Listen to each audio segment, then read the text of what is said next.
Sabagalita! Same, pero iba dahil ako pa rin ay mag-isa. Nakakaloka, nag-isa. Kaya patuloy pa rin pong nakatutok at nakikinig sa number 106.7 Energy FM. Pangga, wag mong sabihin radyo, sabihin mo. Diba? Hello po sa inyong lahat dyan. Ayan, kamusta naman ang inyong mga araw sa lahat ng mga nag-early lunch na sa mga kari-kari-karinderya? Wow. Alam mo ba, parang ang sarap kumain ngayon ng ginataang tulingan. Ako ginugutom ko yung sarili ko, diba? O di naman kaya, alam mo yung masarap kainin na kinikrave ko ngayon is yung adobong sitaw tapos eternohan mo siya ng piniritong galunggong, yung malulutong na galunggong tapos may sawsawang kang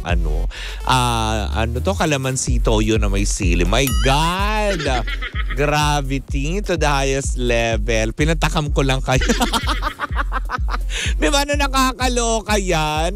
Diba? Parang yung ating amiga na si Cathy Amos na naglalayag pa rin sa land of the rising sun, ang Japan.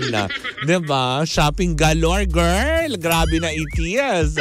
Diba? Hello pa rin po sa lahat mga nanonood sa atin via Facebook Live ng Energy FM. Tandaan nyo, road to 1 million followers na konti na lang mga pangga. Diba? Pero eto na, Mare, makinig kang mabuti Eto'y wala pang kumpirmasyon. Eto'y ating lang nasagap ng bonggang-bongga mula sa ating mga chismosang kapitbahay. Uulitin ko wala pa tong kumpirmasyon pero nasagap pa lang natin. Pero sabi nga nila, kapag nasasagap mo ang balita, ibig sabihin totoo. Diba? Pero yun lang. Hindi pa natin alam. Pero eto na, Mare, kumapit ka. Nabalitaan ko kasi mula sa ating mga chismosang kapitbahay na ang Eat Bulaga ng Tape Incorporated ay para bang naghahanap daw ng istasyon. Ganon. Naghahanap na sila ng istasyon. Bakit? May lipatan bang magaganap? Diba? Hindi. Eto nang nasagap ko, makinig kang mabuti. Kasi ayon sa chikang ating nasagap, totoong naghahanap naman daw ng istasyon. Etong Eat Bulaga, hindi para lumipat. Para makikolab, makikoprod at magkaroon sila ng dagdag avenue. So parang ina-idol nila ang ABS-CBN ganon. May A to Z, may TV5, may ganon. Pero yung kinakausap daw kasi ng Eat Bulaga, ng Tape Incorporated, ay, alam mo yun, free channel din naman siya. Kaya lang medyo malayo na sa, alam mo yun, malayo sa 1 to 10. Diba? So, ibig sabihin nun, yung channel na kinakausap daw nila ay nasa 11 paakyat. Kung saan kaya yun? Nakakaloka. Yun nga, yung chikang ating nasagap kasi para bang nag-iisip nga daw ang Tape Incorporated na para madagdagan siguro yung magiging kita or kaya magiging pondo nila kung sakaling makipag-coprod sila, makikolab sila sa iba pang mga networks para kahit papaano, alam mo yun, mas lumawak pa din yung reach ng Eat Bulaga nila. So, ibig sabihin ba nito, hindi na ba naaabot ng GMA7 yung mga dapat nilang abutin?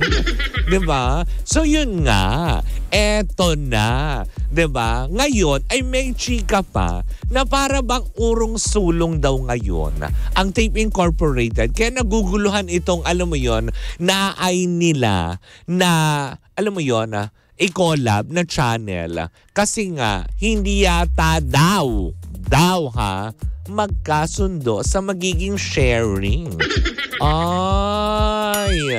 So, ganon. Ang problema na naman natin dyan ay pera. So, ganon ba yun? So, yun na nga. Uulitin ko hindi sila naghahanap ng istasyon daw para lumipat. Kung hindi, para mas madagdagan ang kanilang, alam mo yon, channel na pwede silang mapanood at madagdagan daw ang kanilang kita. Ay, ang taray nun. So kung anong channel yon, malalaman natin, aalamin natin ng husto kapag meron ng konkreto. Kasi nakikipag-usap pa lamang daw. Actually, parang pangalawang meeting na nagaganap pero wala pa daw pirmahan. Kasi nga, nagkakagulo pa sila. Kasi may kumbaga parang andun pa daw sa stage ng laban-laban o bawi-bawi. Kasi ngayon, kumbaga ng first meeting, okay daw.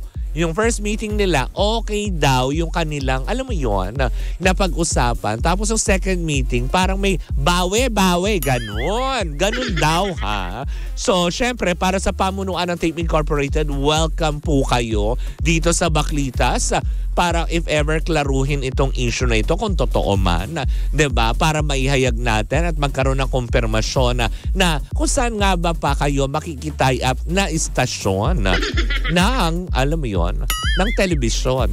Alam nga naman radyo, 'di ba? Nakakaloka yon. Pero yun na nga. So aalamin natin yan sa mga susunod pa mga araw kung saan nga ba specific, 'di ba? Sila makikikolab. Hindi lilipat, makikikolab. Pero sabi nga ng ilan, ay, bakit? Kasi kung ganyan nagpe-prepare, so ibig sabihin ba pinaghahandaan nila yung pag-i-end ng kanilang block time contract next year?